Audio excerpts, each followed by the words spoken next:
अस्सलाम वालेकुम dear students. आप देख रहे हैं मेरा यूट्यूब चैनल अर्रहमान अकेडमी और मैं हूं आपका tutor Atiq Rahman. Dear students, हम पढ़ रहे हैं एफएससी पार्ट 1 की फिज़िक्स का chapter number 1 that is measurement. और आज का जो हमारा टॉपिक है वो है conventions for using SI units. Conventions बेटा कहते हैं रवायात को, तौर तरीके को, कि हम जो ऐसे यूनिट्स हैं उनको जो इस्तेमाल करने का तरीक़ाकार क्या है, उनको कैसे यूज़ किया जाता है, उसके सम रूल्स हैं। हर चीज़ का एक रूल होता है, हर किसी भी मेथड का एक रूल होता है।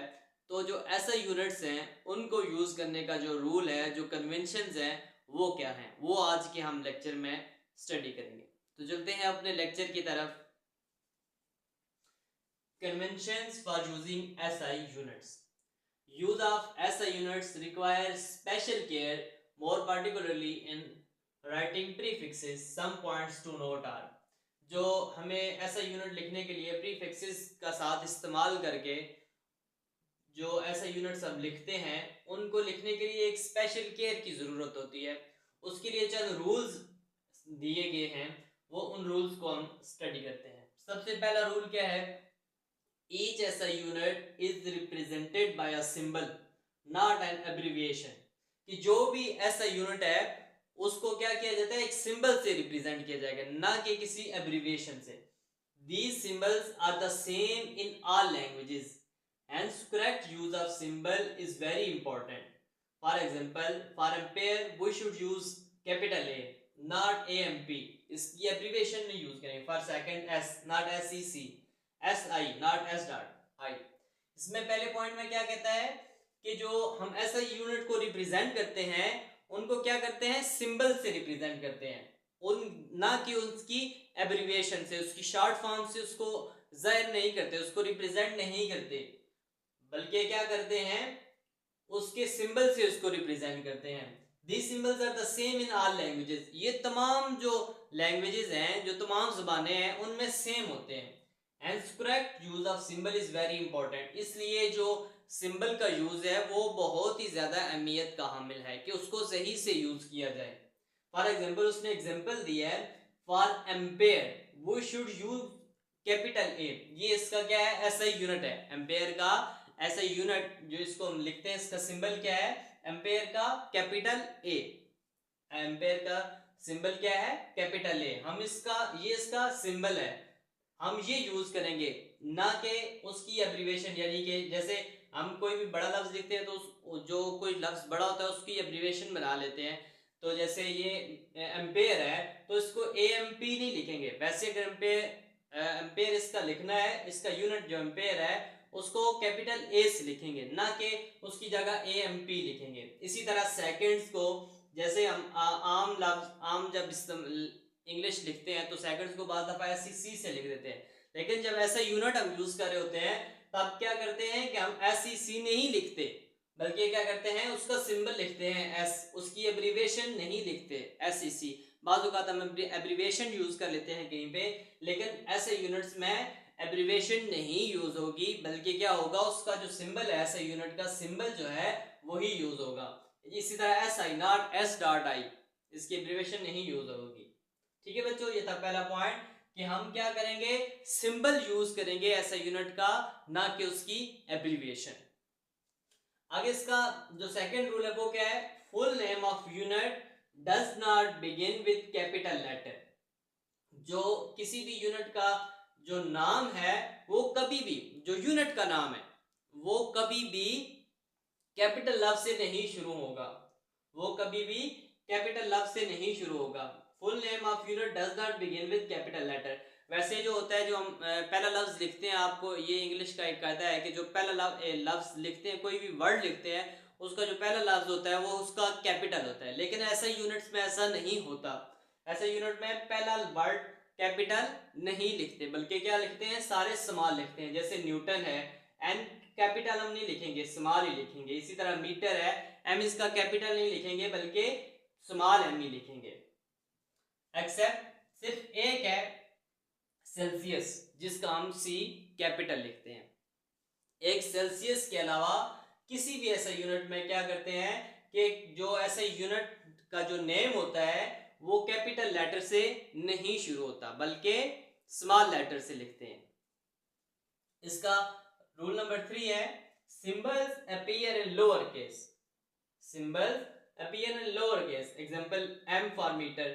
जो सिंबल्स होते हैं, पहले क्या था, जो नेम होते हैं यूनिट के वो क्या होते थे, कैपिटल लेटर से नहीं शुरू होते थे बल्कि स्मॉल लेटर से शुरू होते थे। इसी तरह जो उसके सिंबल्स हैं वो भी क्या होंगे, lower case. Lower case mean छोटे वर्ड, जिसके हम छोटी अंग्रेजी जिसे कहते हैं, वो उसमें लिखेंगे।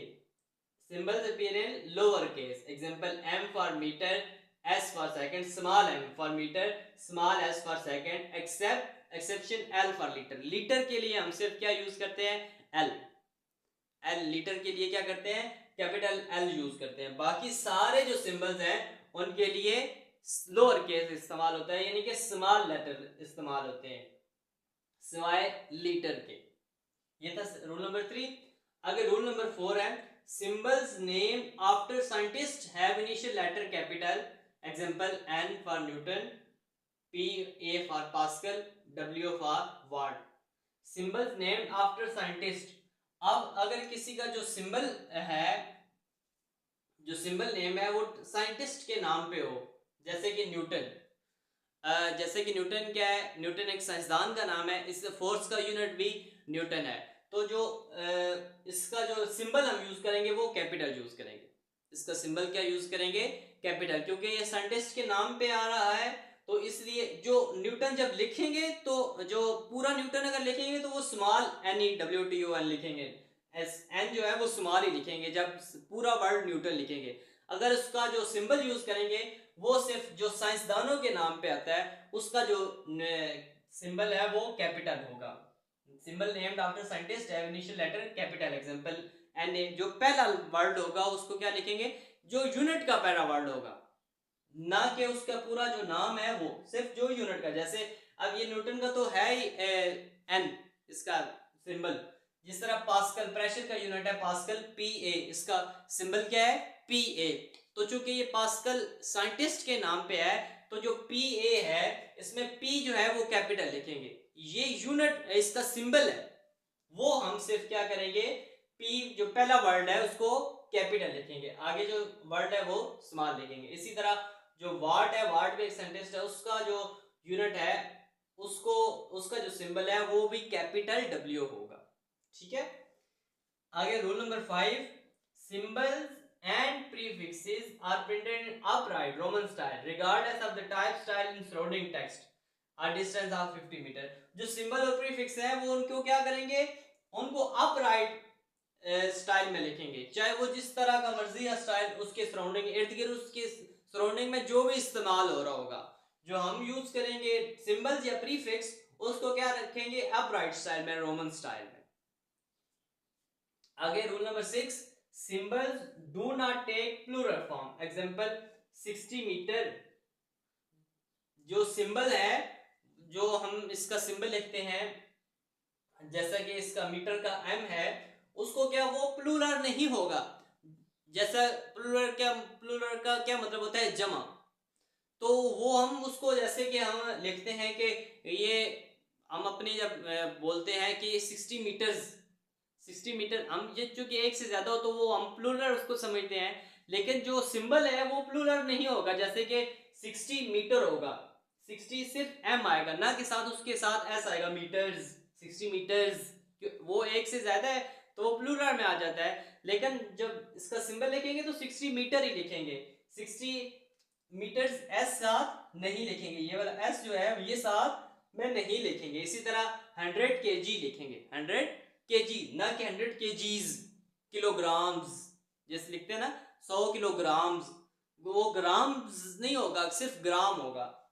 100 kg, एस साथ में नहीं आएगा, जैसे कि हम आम अल्फाज में बोलते हैं कि जब एक से ज्यादा चीज हो तो उसके साथ एस या एस का इजाफा कर देते हैं। इस केस में, जो ऐसे यूनिट्स के केस में ऐसा नहीं होता। आगे rule number 7, no full stop और dot is placed after the symbol except at the end of the sentence. जो सिंबल के दरमियान में नो फुल स्टॉप और dot is placed after the symbol except at the end of the sentence. अगर जहां पे फिक्रा खत्म हो रहा था तो वहां पे डॉट लिखते होते हैं, लेकिन सिंबल के एंड पे या उससे पहले फुल स्टॉप नहीं लगाते। नो फुल स्टॉप और dot is placed after the symbol except at the end of the sentence. हम सिंबल के एंड पे सिंबल से लिखते हैं, जैसे मीटर है, मीटर हम लिखते हैं तो इसके आगे डॉट नहीं डालेंगे सिवाय उसके कि जब वहां पे सेंटेंस खत्म हो रहा हो, वैसे सिंबल के आगे डॉट या फुल स्टॉप नहीं लगाएंगे। इसी तरह का आगे rule number 8, prefix is written before and without spaces to base unit. Prefix जो हम यूज करते हैं ऐसा यूनिट्स में, प्रीफिक्स आपको पता है क्या होता है, नंबर और लेटर एडेड बिफोर ऐसा यूनिट, वो क्या होता है प्रीफिक्स, उनमें क्या होता है, prefix is written before and without spaces to base unit. जो प्रीफिक्स है वो हम बेस यूनिट के साथ जोड़ के लिखेंगे, उसमें स्पेस नहीं डालेंगे। जैसे कि एग्जांपल है मिलीलीटर, मिली क्या है, ये प्रीफिक्स है, प्रीफिक्स हम यूज करते हैं ना, जैसे मिलीलीटर हो गया, माइक्रो हो गया, वो हम यूज करते हैं। तो वो क्या करेंगे, जो बेस यूनिट के साथ उसको लिखेंगे तो उसमें स्पेस नहीं देंगे, बल्कि उसको क्या करेंगे, जोड़ के लिखेंगे प्रीफिक्स को बेस यूनिट के साथ। मिलीलीटर, नॉट मिलीलीटर, एम और एल के दरमियान में स्पेस नहीं आएगा, बल्कि क्या करेंगे, इनको जोड़ के लिखेंगे मिलीलीटर। और मीटर सेकंड होता है, उसको एम क्या स्मॉल एम और एस स्मॉल एस इकट्ठा लिखेंगे, जोड़ के लिखेंगे, इनमें स्पेस नहीं आएगी। इस तरह एम एस लिखेंगे, ना कि एम और एस के दरमियान स्पेस, ये गलत है, ठीक है। इस तरह नॉट एम एस ये नहीं लिखेंगे, बल्कि ये लिखेंगे। इसी तरह मिलीलीटर ये लिखेंगे, ना कि ये बीच में स्पेस नहीं आएगी, बल्कि इनको दोनों को जोड़ के लिखेंगे, एम एल को जोड़ के लिखेंगे, ना कि एम और एल के दरमियान स्पेस। इसी तरह एम एस को, मीटर सेकंड को, एम और एस को इकट्ठा लिखेंगे, ना कि स्पेस देके, ठीक है बच्चों। आगे हमारा रूल नंबर 9 आ रहा है, base units are written one space apart, leave a space even between the number value and the symbol. Example 1 kg 10 metre per second. अब base unit are written one space apart, जो base unit हम लिखते हैं, जब कोई भी value लिखते हैं तो जो उसके साथ बेस यूनिट लगाते हैं उनके दरमियान क्या होता है, एक स्पेस होती है। ये तो जो यूनिट्स होते हैं, जो ये प्रीफिक्सेस की बात हो रही थी कि इनमें जो पहला रूल था, रूल नंबर 8, इनमें जो प्रीफिक्सेस यूज करते हैं, मिलीमीटर, माइक्रो, जो भी हम प्रीफिक्स यूज करते हैं उनके दरमियान जो है वो क्या होता है, स्पेस नहीं होती, बल्कि क्या होता है, इनको इकट्ठा लिखते हैं। लेकिन जो हम लिखते हैं base units are written one space apart, leave a space even between the number यानी value and the symbol. Example 1 kg, अब 1 kg लिखेंगे तो 1 और kg के दरमियान थोड़ी सी स्पेस देंगे, ना कि 1 kg जोड़ के लिखेंगे, 1 थोड़ा सा अलग लिखेंगे और kg एक साथ लिखेंगे। kg क्योंकि ये kg ये इसका यूनिट है, इसको kg को क्या लिखेंगे, kg को इकट्ठा लिखेंगे, लेकिन 1 और kg के दरमियान स्पेस होगी, 1 अलग और kg अलग, तो एक थोड़ी सी स्पेस होगी, जितनी मामूली स्पेस होती है 1 kg। इनको इकट्ठा जोड़ के 1 kg एक साथ ही लिखेंगे, बल्कि 1 और kg के दरमियान स्पेस होगी। इसी तरह 10 मीटर पर सेकंड, 10 और मीटर पर सेकंड के दरमियान स्पेस होगी। आगे rule number 10, compound prefixes are not allowed. Compound prefixes, compound मतलब जो जोड़ा होता है, कंपाउंड मतलब एक से ज्यादा, कंपाउंड मतलब एक से ज्यादा जो प्रीफिक्स है वो हम यूज नहीं कर सकते। जैसे कि एक 1 microfarad should be written as 1 picofarad. अब जैसे लिखते हैं कि 1 मल्टीप्लाई बाय 10 की पावर -12 फैरेड लिख देते हैं, ठीक है। अब इसको हम क्या लिख सकते हैं, 1 मल्टीप्लाई बाय 10 की पावर -6 और 10 की पावर -6 लिख सकते हैं, क्योंकि जब बेस सेम होती है तो पावर्स क्या हो जाती हैं, ऐड हो जाती हैं। और जब पावर, हम पावर को इस तरह अलग अलग भी कर सकते हैं, आपने मैथमेटिक्स में पढ़ा होगा, -12 और इसको क्या करेंगे, बेस सेम है तो 10 की ये आपस में ऐड हो जाएंगे, -6 प्लस और -6 प्लस माइनस और माइनस प्लस हो जाएंगे, 10 की पावर -12 फैरेड आ जाएगी। अब हम इसको क्या लिख सकते हैं, 1 अब 10 की पावर जो 6 है वो क्या होता है माइक्रो, वो क्या होता है माइक्रो। आगे फिर 10⁶ माइक्रो, और आगे फेरेड फेरेड इसी तरह। ये यहाँ पे क्या हो गया है कि माइक्रो और माइक्रो कंपाउंड प्रीफिक्स यूज हो गए हैं। माइक्रो और माइक्रो ये प्रीफिक्स है, माइक्रो क्या है एक प्रीफिक्स है, और माइक्रो दो आ रहे हैं, 2 माइक्रो, 1 माइक्रो माइक्रो फेरेड, ये लिखना अलाउड नहीं है। Compound micro compound prefixes are not allowed. ये जो प्रीफिक्स है अब इसको क्या लिखेंगे, जो 10⁻, माइक्रो माइक्रो को क्या लिख लेंगे पीको, पीको फेरेड। इसको क्या लिख लेंगे पीको फेरेड। एक प्रीफिक्स यूज कर सकते हैं, समझ आई बच्चों, एक प्रीफिक्स यूज कर सकते हैं, लाजमी नहीं ये माइक्रो माइक्रो, और भी एग्जाम्पल हो सकती हैं, मिली हो सकता है, जो हो सकता है, और जो जो जितने भी प्रीफिक्स हैं हम 2 प्रीफिक्स एक साथ नहीं लिख सकते। और आगे रूल नंबर 11 आ रहा है, when base unit of multiple is raised to power, the power applies to whole multiple and not base unit alone। इसमें बच्चों ये बहुत ही गौर से समझने वाली बात है, इसमें अक्सर बच्चे गलतियां कर जाते हैं कि जब भी जो बेस यूनिट है उसको उसकी जो पावर है, बेस यूनिट की पावर सम, जब रेस से सम पावर होती है, रेस टू पावर 10 होती है, तो वो क्या होती है अप्लाई होती है to whole multiple, not only उस बेस यूनिट पे। जैसा कि मैं आपको एग्जांपल देता हूं, जैसे ये एग्जांपल दी हुई है, जैसे कि 1 किलोमीटर, 1 किलोमीटर का स्क्वायर, इसका ये मतलब नहीं है कि ये सिर्फ किलो और ये किलोमीटर का स्क्वायर है, ये सिर्फ मीटर का स्क्वायर नहीं है, बल्कि ये क्या है, ये दोनों का स्क्वायर है, किलो का भी स्क्वायर है और मीटर का भी स्क्वायर है। ये होल बेस यूनिट का अगर प्रीफिक्स जब हम यूज करते हैं, base unit of multiple raise to power, the power applies to whole multiple not to the base unit alone. वो सिर्फ उस पे सिर्फ नहीं करती कि ये किलोमीटर का स्क्वायर है तो ये सिर्फ मीटर पे है, बल्कि ये इस पूरे बेस यूनिट पे है, पूरे यूनिट पे जो प्रीफिक्स इसके साथ यूज हो रहा है उस पे भी है। ये इस तरह को हम क्या लिखेंगे 1 और किलोमीटर का स्क्वायर इज इक्वल टू 1, और ये किलो को क्या कहते हैं 10⁻3, और मीटर ऑल का स्क्वायर इज इक्वल टू 10⁻3, और ये इसकी पावर 2 क्या हो जाएगी 6, और मीटर का स्क्वायर मीटर स्क्वायर आ जाएगा। यानी कि इसका मतलब क्या है कि जब हम बच्चे बहुत सी इसमें गलतियां करते हैं कि जब न्यूमेरिकल्स में स्पेशली जो इसके ऊपर मल्टीप्लाई होती है, पावर जो रेज होती है वो होल के ऊपर, whole applies to whole multiple not to base unit only. वो जो सिर्फ बेस यूनिट होता है उस पे नहीं होती, बल्कि उसके साथ जो प्रीफिक्स यूज हो रहा होता है उसके साथ उसकी भी पावर वही होती है जो। ठीक है बच्चों, इसको आपने लाजमी इस कंसेप्ट को याद रखना है। आगे रूल नंबर 12 आ रहा है, use negative index notation metre per second instead of solidus, जैसे कि मीटर डिवाइडेड बाय सेकंड। इस तरह हम नहीं लिखते हैं ऐसे यूनिट्स में, क्या लिखते हैं ये, वैसे हम लिख सकते मीटर डिवाइडेड बाय सेकंड, इस तरह हमने यूज नहीं करना, बल्कि करना है इसकी नेगेटिव इंडेक्शन यूज करनी है। ये s को, ये इसकी s ये बटे हुए नीचे है, इसकी पावर कुछ नहीं है तो 1 है।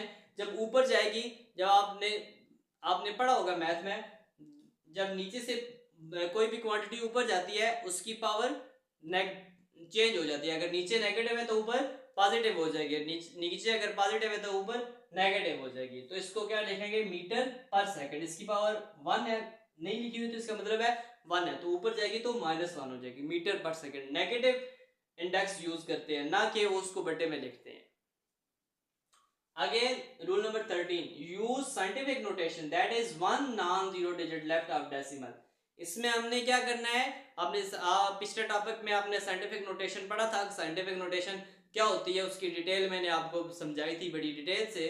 तो हम इसमें क्या करते हैं साइंटिफिक नोटेशन यूज करते हैं। साइंटिफिक नोटेशन का क्या मतलब है, मैं एक दफा फिर दोहरा देता हूँ जो हमने पीछे पढ़ा था, कि जो सिर्फ जो डेसिमल के लेफ्ट साइड पे सिर्फ एक नॉन जीरो डिजिट हो, क्या हो, सिर्फ एक non zero digit left of the decimal, जैसे कि 143.7 लिखा हुआ है, तो हम क्या करेंगे इसको साइंटिफिक नोटेशन में लिखेंगे, इसको क्या करेंगे साइंटिफिक नोटेशन में लिखेंगे। यानी कि पॉइंट कहां पे आ रहा है 3 के बाद आ रहा है, तो फर्स्ट नॉन जीरो डिजिट कौन सा है, ये वाला है, फर्स्ट नॉन जीरो डिजिट 1 है, फर्स्ट नॉन जीरो डिजिट कौन सा है 1 है, तो पॉइंट जो है वो यहां पे आना चाहिए।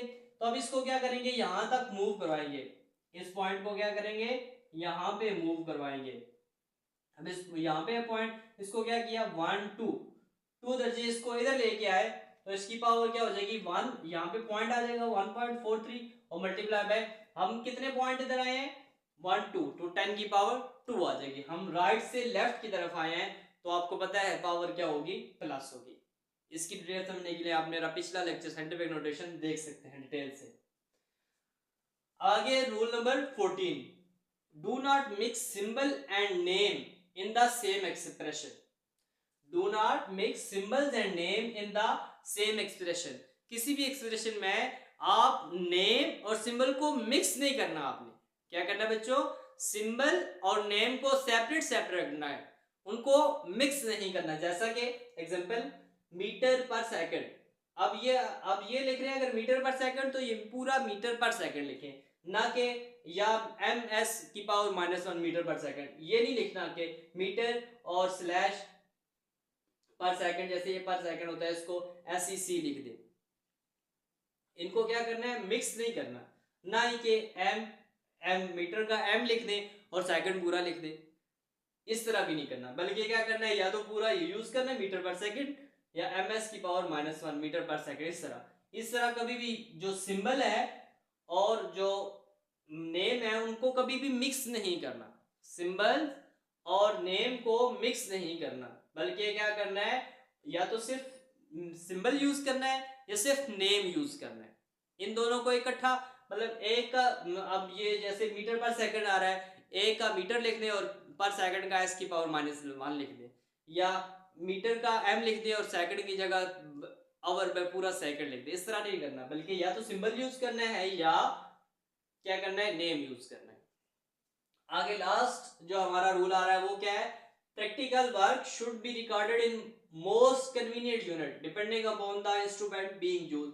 आप जब प्रैक्टिकल वर्क कर रहे होते हैं, जब भी कोई भी आप प्रैक्टिकल परफॉर्म कर रहे होते हैं, तब आपने क्या करना है, जो इजीली आपके पास यूनिट अवेलेबल है आपने उसको यूज करना है।